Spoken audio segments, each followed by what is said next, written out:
Be me, 24-year-old software developer at mid-sized tech company.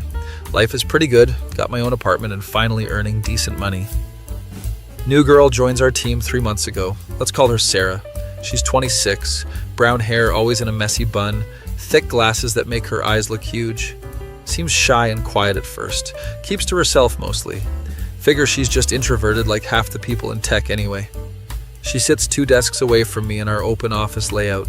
Notice she brings the same sad sandwich every day and eats alone while browsing her phone.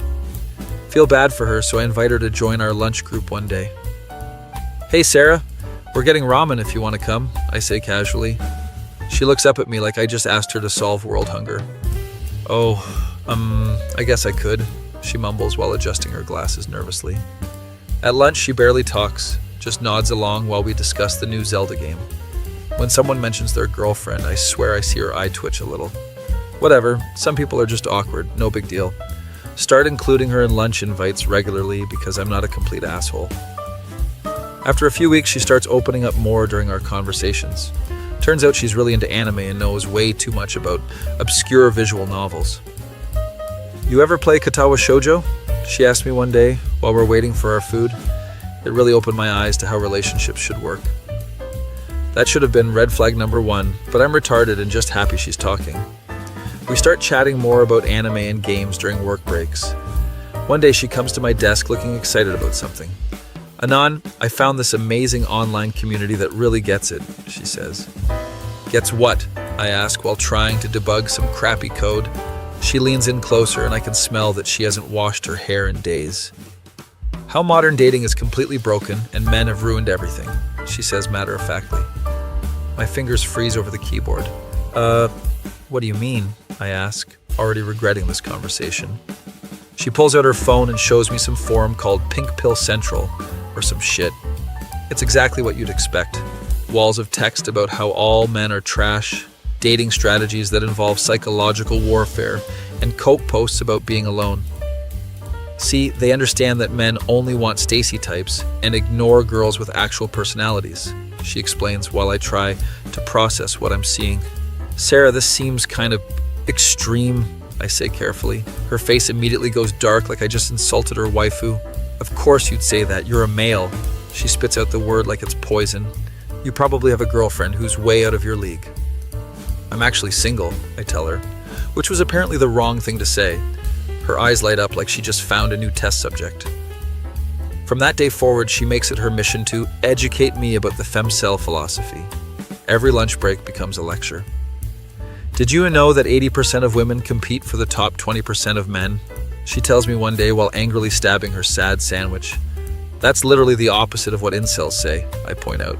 She glares at me through her smudged glasses. Incels are delusional misogynists. We're just acknowledging reality, she says without a hint of irony. Men have unrealistic standards thanks to porn and Instagram. Meanwhile, she's told me multiple times that she won't date anyone under 6 feet tall who doesn't look like a K-pop idol. The cognitive dissonance is incredible. She starts sending me links to Femcel content constantly. My phone buzzes at 2 a.m. with messages like, "This video explains everything about male nature." The video is always some bitter woman ranting into a webcam about how men are biologically programmed to be terrible. Real uplifting stuff. Try to distance myself, but she's like a barnacle attached to my work life. Shows up at my desk uninvited to share her latest revelations. Anon, I figured out why you're single, she announces one morning. You're too nice. Women only want dark triad personalities. Maybe I'm single because I want to be, I suggest. She laughs like I just told the funniest joke in the world. No man wants to be single. You're just coping, she insists. You need to become more toxic if you want to attract females. Yes, she unironically calls women females while complaining about men doing the same thing. The lack of self-awareness is astronomical. She starts trying to help me with dating advice that sounds like it came from a psychological torture manual. You need to neg them subtly, make them feel insecure, she explains during lunch. Also, never text back quickly, make them chase you. That sounds manipulative as hell, I tell her. She shrugs and adjusts her glasses that are held together with tape. It's not manipulation, it's strategy, she says. Men do it to us all the time. We're just leveling the playing field. Find out from a coworker that she asked him out and he politely declined. She apparently called him a lookist pig and reported him to HR. HR dismissed it because saying no to a date isn't harassment, but now everyone avoids her like she has the plague. She interprets this as validation of her worldview. See, men conspire to isolate women who speak the truth, she tells me. One day she shows up to work looking rougher than usual, hair greasy, same shirt as yesterday, eyes red like she's been crying. You okay? I ask, making the mistake of showing basic human concern. She breaks down and starts trauma dumping immediately. My online boyfriend turned out to be catfishing me, she sobs. He was using pictures of some male model from Instagram. That sucks. I'm sorry, I say, trying to be supportive. She suddenly stops crying and looks at me with pure rage. This is what men do. They lie and manipulate and make us think we have a chance, she practically screams in the middle of the office. Everyone is staring at us now. I want to sink into the floor and disappear forever. Maybe online dating just sucks for everyone, I suggest weakly. You don't get it because you have male privilege, she shouts. You could get any woman you want if you just tried. Brother, if I could get any woman I wanted, would I be sitting here listening to your insane rants every day? But I keep that thought to myself. She storms off to the bathroom and doesn't come back for an hour. When she returns, she acts like nothing happened. The next day, she's back to preaching the Femcel gospel. Shows me a post about looks maxing for femcels that involves extreme plastic surgery. I'm thinking of getting canthal tilt surgery, she says casually. It's the only way to compete with Stacy. You look fine, you don't need surgery, I tell her honestly. She scoffs and rolls her eyes so hard I'm surprised they don't fall out. Easy for you to say. You don't have to meet female beauty standards, she says. Men just have to shower and they're considered attractive. I look at her greasy hair and stained hoodie and decide not to point out the irony. Sometimes silence is the best response. She starts bringing weird supplements to work, stuff she ordered from sketchy websites. It's for facial harmony, she explains. Pretty sure she's just taking overpriced vitamins, but she's convinced they'll transform her into an anime character or something. One particularly cursed day, she decides to practice her dark feminine energy on me. Starts acting like a discount version of a femme fatale. Oh, Anon, could you help me with this code? She purrs while leaning over my desk. I'm just a helpless girl who needs a strong man. The sarcasm is so thick you could cut it with a knife. Also, she smells like she bathed in cheap perfume to cover up not showering. Just email me the error message, I say, trying to maintain professional boundaries. She deflates like a punctured balloon. This is why you're single, she snaps, dropping the act immediately. You can't even recognize when a woman is interested. Lady, you were being sarcastic as hell and we both know it, but I just nod and go back to my work while she stomps away. She gets worse after discovering female dating strategy content. Starts talking about high-value males and scrotes, unironically. I've decided I'm only dating men who make 6 figures and will pay for everything, she announces. It's what I deserve as a queen. This is coming from someone who brings the same peanut butter sandwich every day and wears the same 3 anime t-shirts in rotation. Good luck with that, I say, not even trying to hide my sarcasm anymore. She misinterprets it as encouragement. Thanks, I know my worth now, she says proudly. No more settling for low-value males who play video games and watch anime. She literally spent 20 minutes yesterday explaining the plot of some obscure visual novel to me. The cognitive dissonance strikes again. Starts making tier lists of the men in our office based on sexual market value. Shows it to me like I'm supposed to be impressed. You're in B tier, she informs me generously. You'd be higher, but you're under 6 feet and have beta personality traits. Thanks, I guess, I say, wondering how my life reached this point. She nods seriously, like she just gave me valuable feedback. Find out she's been DMing other guys in the office with her ratings. HR finally has to step in and tell her to stop. This is discrimination against women, she protests during the meeting. Men rate women all the time and nobody says anything. Nobody should be rating anyone at work, HR explains patiently. This is a professional environment, not a dating app. She sulks for days after that, barely talking to anyone. I enjoy the peace and quiet while it lasts. But like a phoenix rising from the ashes of cringe, she comes back worse than ever. Now she's into witchcraft for femcels. I'm manifesting my ideal partner, she tells me while burning sage at her desk. The universe will bring me a high-value male. The smoke alarm goes off and facilities has to come reset it. She's banned from burning things in the office. This is religious persecution, she mutters while glaring at the security guard. If I was a man doing Bitcoin mining, nobody would care. That comparison doesn't even make sense, but I've learned not to question the logic anymore. Just nod and smile. She starts wearing crystals and doing tarot readings during lunch. Tells me that the cards say I'm going to die alone unless I change. The Three of Swords means you have toxic masculinity blocking your heart chakra, she explains seriously. I thought toxic masculinity was bad, I ask, confused. She sighs like I'm the stupidest person alive. You need some toxic traits to attract women, but not too much, she says. It's about balance, like light and dark Yagami. Pretty sure she means yin and yang, but also, light Yagami is literally a serial killer, so maybe that's accurate for her worldview. The breaking point comes when she decides to shoot her shot with the new senior developer who just transferred from the Tokyo office. Dude is everything she claims to want. Tall, good-looking, makes good money, likes anime. She turns into a completely different person around him. Suddenly she's wearing makeup, washing her hair, even bought new clothes that aren't anime merch. It's like watching a nature documentary. She giggles at all his jokes, brings him homemade bento boxes, even pretends to need help with code she definitely knows. I thought you said changing yourself for a man was betraying feminism, I ask her privately. She waves me off dismissively. This is different. He's actually worth it, she says. Plus, I'm not changing. I'm just enhancing my natural femininity. Watch this train wreck unfold over several weeks. She gets more desperate as he politely deflects all her advances. Finally, she confesses to him dramatically in the break room. Full anime style, even says, I have liked you since the moment I saw you, senpai. Dude lets her down gently, explains he's already seeing someone back in Japan. She looks like someone just deleted her save file. But I did everything right, she wails. I was feminine and supportive and made him food. The forum said this would work. He escapes as fast as possible while she has a complete meltdown. I'm stuck there because she's blocking the only exit. This is your fault. She suddenly turns on me. You gave me bad advice. You sabotaged me because you're jealous. I told you to be yourself, I remind her. You're the one who turned into a different person and called him senpai. Being myself doesn't work. That's the whole point, she screams. Nice girls finish last. Men only want fake bimbos.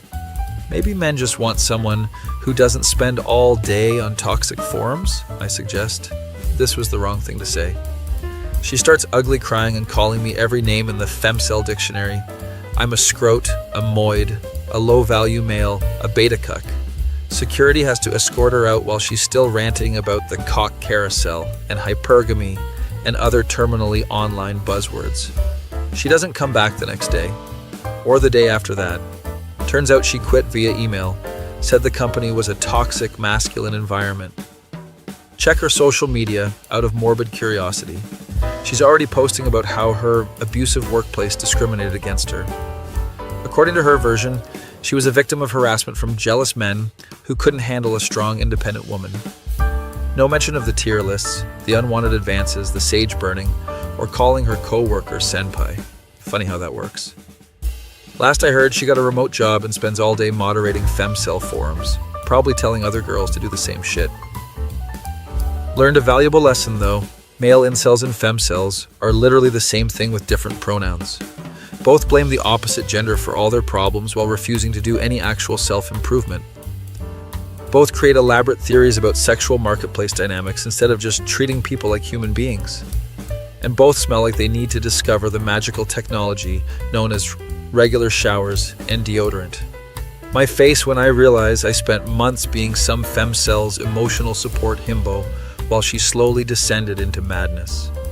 My face when she probably posted about me on her forums as an example of a beta orbiter who couldn't appreciate a real woman. My face when I'm just trying to code in peace and somehow became the main character in someone's Josei manga fever dream. At least the office is quiet now and nobody judges me for eating lunch alone. Sometimes being single isn't so bad after all. Beamy 24, working dead-end office job and scrolling Tinder during lunch breaks. Like pathetic loser, finally match with girl named Brooke, who actually responds to messages. She's cute blonde with basic white girl aesthetic, but seems chill in texts. We chat for a week about random crap like favorite pizza toppings and whether pineapple belongs on pizza. She suggests meeting at local coffee shop downtown for casual first date. Nothing fancy, just getting to know each other better. Seems normal enough, so I agree. Spend entire morning getting ready, like I'm meeting the president. Shower twice, shave carefully, pick out best casual outfit that doesn't scream desperate virgin. Arrive at coffee shop 15 minutes early because punctuality shows respect, order Americano, and seat at corner table with good view of entrance, nervously checking phone every 30 seconds. Brooke walks in right on time, but something seems off. She's followed by a group of 5 other girls who definitely weren't mentioned in our conversations. They march in like synchronized swimming team heading to Olympics, all wearing matching outfits and carrying identical Starbucks cups like some kind of cult. Brooke spots me and waves enthusiastically while her entourage surveys the room like Secret Service agents. My brain starts processing that this might not be normal first date. "Hey, Anon, these are my friends," she says, introducing pack of judgmental faces staring at me like I'm exotic zoo animal. "Hope you don't mind, but they wanted to meet you." Mind absolutely blown because who brings entire friend group to Tinder date? But trying to play it cool, say sure, no problem, more the merrier, right? Wrong answer apparently because they exchange glances like I just failed first test. We all sit at large table and suddenly feel like defendant in court case. Girl named Madison immediately starts interrogation. "So Anon, what do you do for work?" Tell them about my office job doing data entry, which sounds boring even to me. Data entry?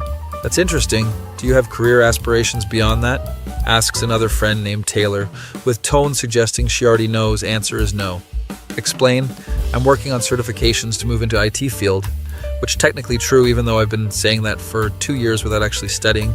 Third friend named Jessica chimes in, "What are your hobbies outside work?" Panic, because my hobbies include playing League of Legends and watching anime, which won't impress anyone. Lie and say I enjoy hiking and reading books, even though last book I read was manga and last hike was walking to corner store for energy drinks. Brooke just sits there smiling while her friends conduct full background check, occasionally nodding like she's taking mental notes for later evaluation. Madison pulls out actual notebook and starts writing down my answers, which seems excessive for casual coffee date. "What's your 5-year plan?" she asks like HR representative. Tell them I want to advance in tech field, maybe start my own company someday. Complete bullshit, but sounds ambitious enough to satisfy corporate tribunal. Taylor asks about my relationship history, which uncomfortable territory. Admit I've had few serious relationships, but nothing that lasted more than a year. Why didn't they work out? Jessica probes like therapist trying to diagnose psychological issues, explain different life goals, and growing apart naturally. Wrong answer again. Because they start whispering among themselves while Brooke maintains frozen smile. Feel like I'm bombing audition for role I didn't know I was auditioning for. Fourth friend named Amber, who hasn't spoken yet, suddenly asks, "What's your credit score?" Completely inappropriate question for first date, but they're all staring expectantly. Tell them it's decent, around 700, which actually true. Because I'm responsible with money, even if everything else about my life is disaster. They seem impressed by this answer, and Amber makes checkmark in her own notebook. Apparently, financial responsibility earns points in whatever scoring system they're using. Fifth friend named Riley asks about my living situation. Explain I have my own apartment and live alone, which another point in my favor based on their reactions. Do you cook or just eat takeout? Madison asks, continuing domestic skills assessment. Lie again and say I cook regularly, even though my kitchen exists primarily for storing pizza boxes. Brooke finally speaks up. Anon is really funny in his messages. He had me laughing all week. First positive thing anyone has said, but her friends look skeptical. Tell us joke, Taylor demands, like I'm performing seal at aquarium. Mine goes completely blank under pressure and stammer out, worst dad joke ever heard. Why don't scientists trust atoms? Because they make up everything. Silence so loud could hear a pin drop, followed by polite fake laughter from Brooke only. Jessica writes something in notebook that probably says terrible sense of humor, or avoid at all costs, feeling sweat forming despite air conditioning. Madison asks about my family, which seems normal question, until she follows up with what do your parents do for work and what's their net worth. Explain dad works construction and mom is nurse. Which honest blue-collar background, they seem disappointed like they were expecting trust fund baby. Do you own car or use public transportation? Amber asks, continuing asset evaluation. Tell them I have reliable Honda Civic, which practical choice for my budget. Riley wants to know about my education background, so explain college degree in business administration, which sounds more impressive than it actually was. Taylor asks if I've ever been arrested, which seems extreme for coffee date screening, but answer honestly that my record is clean. They've been interrogating me for hours while Brooke sits there like silent observer. Feel like I'm being evaluated for loan application rather than dating potential. Madison closes notebook and they all excuse themselves to bathroom for private conference. Brooke stays behind and apologizes for her friends being thorough. They just want to make sure you're a good guy. She explains like this is normal vetting process for casual relationships. Ask if this happens with all her dates. Only the ones I really like, she says, which is supposed to be compliment but feels more like threat. They return from bathroom huddle with verdict apparently reached. Jessica announces, "We've decided you seem like decent person, but we have some concerns." Proceeds to list my shortcomings like performance review from hell. Your career ambitions are vague, your hobbies are sedentary, and your joke was objectively terrible, but your financial responsibility and clean record are positive. Taylor adds, "We think you have potential, but would need significant improvement in several areas. Feel like project car, they're considering whether to restore." Amber suggests, "Maybe you could work on developing more interesting hobbies and actually pursue those certifications you mentioned." Life coaching from stranger. Riley recommends definitely work on your humor because Brooke deserves someone who can make her laugh genuinely. Noted that my comedy career is over, Madison concludes, "Overall, we give you conditional approval for second date, but you're on probation." Like I'm parolee checking in with officer. Brooke seems relieved by their verdict and suggests we get dinner later this week, apparently past minimum threshold for continued evaluation. Friends pack up their notebooks and Starbucks cups like business meeting just concluded. Exchange numbers with Brooke and say goodbye to entire committee. Walk to car feeling emotionally drained, like just completed job interview for position I'm not qualified for. Text my buddy about bizarre experience. "Dude, that's insane, who brings friends to first date?" He responds, confirming my suspicion that this was not normal human behavior. Spend rest of day questioning whether Brooke is worth dealing with her judgmental friend group or if I should cut losses and run. Decide to give her chance and she seemed nice. When not surrounded by personal board of directors, maybe second date will be one-on-one. Wrong assumption. Because when we meet for dinner, she brings different from friend for safety, who spends entire meal fact-checking my stories. Third date, she brings her sister who asks about my retirement savings and long-term financial planning. Starting to see pattern here. Realize Brooke incapable of making decisions without committee approval, and I'm essentially dating entire social circle rather than individual person. Break up after fourth date when she suggests I meet her parents and grandmother for final approval before we become official couple. Friend asks what happened and explain that dating Brooke was like applying for mortgage with multiple co-signers and character references. Some girls just have trust issues, he says. But this went beyond trust issues into full background investigation territory. Month later, see Brooke on Tinder again with updated bio that says serious inquiries only must pass friend approval. At least she's being honest now. Swipe left faster than Usain Bolt running 100-meter dash, because once was enough for that psychological evaluation masquerading as dating. Now when girls mention wanting me to meet their friends early in relationship, I get Vietnam, flashbacks, and change subject immediately. Learned valuable lesson about red flags and group dynamics in modern dating scene, where apparently committees make romantic decisions. Also learned I need better jokes and actual hobbies, because League of Legends and anime consumption don't impress selection panels. Currently working on those certifications for real this time and taking improv comedy class to improve humor skills, self-improvement through dating trauma that feel when you realize some people treat relationships like hiring process, complete with multiple rounds of interviews and reference checks.